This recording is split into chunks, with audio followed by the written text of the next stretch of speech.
Olá, pessoal. Estou em um lugar extremamente privilegiado. E por que extremamente privilegiado? Vários motivos. Vamos começar. Em primeiro lugar, porque sou uma ponte recentemente inaugurada. Estou gravando esse vídeo agora em setembro de 2023 e apenas, 2, 3 meses que essa ponte foi inaugurada. Uma ponte que é suspensa, né? Que está entre um Monte Sião, ou seja, conecta o Monte Sião com o bairro de Abutor, que depois vai mostrar do outro lado, né? E tem uma extensão de aproximadamente 200 metros. Um lugar super, super bonito. Tem umas vistas maravilhosas que já a gente vai também perceber.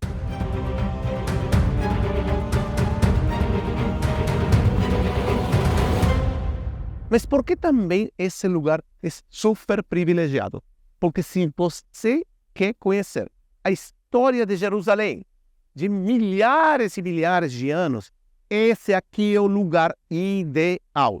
Eu vou começar pela época da Bíblia hebraica, ou do Antigo Testamento. Por quê? Nós, como já mencionei, estamos entre o Monte Sião, que está aqui atrás de mim, e o bairro de Abutor, na Jerusalém Oriental. E de esse ponto aqui, e peço para vocês prestarem atenção, porque bem lá em cima, né, tem um arame aí, tem restos de escavações arqueológicas. E o que se encontrou nessas escavações arqueológicas são os restos das diferentes muralhas de Jerusalém. E você estará se perguntando, como as diferentes muralhas de Jerusalém? Tinha várias? Não, não é que tinha várias, mas houve várias épocas que houve muralha. Por exemplo, temos restos aqui da muralha do tempo do rei Ezequias, quando ele vai a reforçar a cidade de Jerusalém antes da invasão do rei Senaqueribe da Síria. Abram sua Bíblia, segundo livro de Reis, capítulo 18, vocês vão ver essa história também em Isaías, também em Crônicas. Mas, além da muralha de Ezequias, foi encontrado também a muralha da época dos Hasmoneus, ou dos Macabeus, também da época bizantina, ou seja, não é por acaso que as muralhas passavam por aqui. Conclusão dos especialistas e não tão especialistas, nós estamos aqui nesse lugar ao longo da história fora da cidade de Jerusalém, que só no século XIX vai começar a crescer a cidade por fora das muralhas. Então, vemos essa primeira conclusão. Fomos no tempo milhares de anos e voltamos também no presente.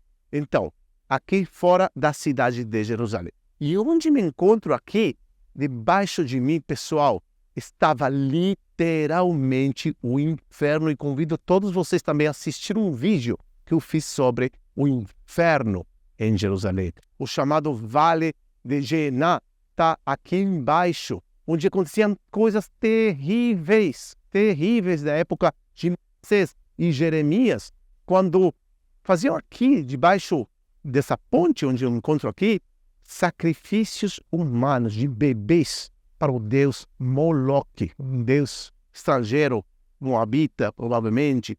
Faziam sacrifícios humanos, faziam uma festa aqui, uma coisa terrível. Abram sua Bíblia e vejam também o livro de Jeremias, como Jeremias condena esse ritual. Mas não somente na época de Jeremias, esse lugar, Vale de Gená, tem história, porque também, de acordo à tradição, aqui debaixo da ponte no Vale de Gená, tinha também um lugar chamado Al-Qadama, ou Al-Qadamah, em aramaico, que significa campo do sangue. Conhece a história de Judas Iscariote, certo? Que ele traiu Jesus por 30 ciclos de prata, 30 moedas de prata. E quando ele foi devolver, né, ele, consciência pesada, então os sacerdotes compraram aqui um cemitério para o povo ser enterrado. Assistam aquele vídeo sobre o inferno de Jerusalém, imperdível. E aqui embaixo, então, de acordo com a tradição, foi onde se suicidou também Judas Iscariote, provavelmente enterrado aqui no lugar. Inclusive, agora vemos como a gente pula para a época bizantina, séculos 4, século 7 depois de Cristo, que tem aqui, inclusive, um monastério dessa época nesse mesmo lugar. Agora, interessante que, teoricamente, de acordo à tradição, aqui estavam os campos do cemitério para os pobres. Mas prestem atenção, venham comigo aqui. Vocês podem ver aqui, temos uma espécie de escadaria, certo? Vocês fazem os degraus, vem uma porta que tem uma espécie de grade assim, fechada. Isso, pessoal, são tumbas. Se encontraram centenas de tumbas da época do Segundo Templo, ou seja, da época de Jesus. E, contrário àquela tradição que diz que aqui estava o campo das pessoas, o campo de, vamos dizer, um campo do sangue, né? Ou seja, o cemitério para os pobres, contrário a essa tradição que a arqueologia aqui encontrou, são tumbas de ricos. E tem também uma lógica. Por que se encontraram tumbas de ricos, centenas, como essas que nós vimos agora?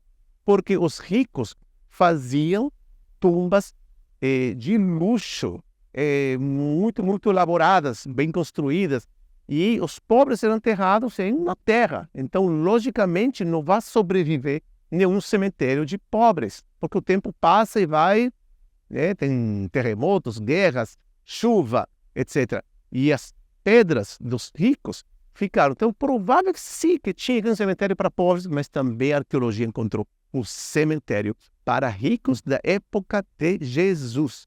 Agora, se a gente fala também da época de Jesus, eu quero mostrar para vocês essa aldeia aqui que vocês estão vendo nesse preciso momento. Essa aldeia chamada Siloam. Hoje em dia podemos dizer que é um bairro de Jerusalém, a cidade cresceu muito, mas preste atenção o nome Siloam. Aqueles especialistas em Bíblia, arqueologia, e nem tantos especialistas, aqueles que conhecem um pouco de Bíblia, lembra algum nome, talvez no Evangelho de João, capítulo 9, o milagre do cego, que Jesus fala para ele, vai para a piscina de Siloé e lava seu rosto. Siloé, Siloam. Temos que agradecer muito aos árabes quando os árabes invadem a terra de Israel no século 7, eles continuam tendo os nomes dos lugares. E graças a isso, que a aldeia de Siloam mantém o nome de Siloé, porque a piscina de Siloé está justamente em frente da aldeia de Siloam. Em hebraico, Shiloach, Brechat HaShiloach. Agora, veja como a gente falou de Manassés, falamos de Jeremias, falamos também da Judas Iscariote, falamos de Jesus. Vamos falar um pouquinho da modernidade, ou mais próximo à modernidade. Para isso, nós vamos nos aproximar nessa direção. Porque nós vemos aqui o Vale de Jená.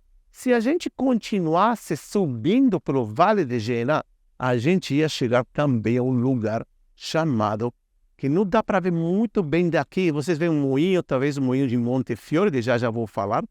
Perto do moinho de Montefiore tem o que se chama as Piscinas do Sultão, Sultão turco, século XVI, século XX, os turcos estavam aqui nesse lugar e tinha também as piscinas do próprio rei, do próprio sultão. Mas já que falamos, mencionamos o moinho de Montefiore, aí é vamos dizer, o primeiro bairro fora das muralhas de Jerusalém, o primeiro bairro judeu construído justamente com a ajuda de um filântropo chamado Moshe Montefiore. E vemos também aqui o prédio de Inca, que está nessa direção. Pessoal, e aqui, como eu prometi também, vimos antes o Monte Sião, e vamos terminar essa ponte, né? Aqui estão vendo o Ponte Sião, aonde que acaba essa ponte, que tem mais história, não terminamos ainda. Essa ponte termina, e eu mencionei antes, no bairro de Abu Tor, ou seja, atrás de mim, aqui, esse é o bairro Abu Tor, uma parte judia, uma parte árabe. E não é por acaso uma parte judia, uma parte árabe, porque nesse bairro também passava a fronteira entre Jordânia em Israel até o ano 1967. Pessoal, passaram quanto? 8 minutos, 9 minutos? Falamos praticamente de quase toda a história de Jerusalém da hoje, dessa ponte que foi inaugurada no século XXI. Então, pessoal, se vocês visitam Jerusalém, não deixem de passar por esse lugar maravilhoso, além que tem um bônus, porque o ar que você respira dessa ponte é um ar gerosolimitano típico, clássico, fresco, lindo, maravilhoso, que só em Jerusalém tem. Convido todos vocês para visitar Jerusalém e eu vou estar recebendo vocês aqui nessa cidade santa. Um grande abraço para cada um de vocês.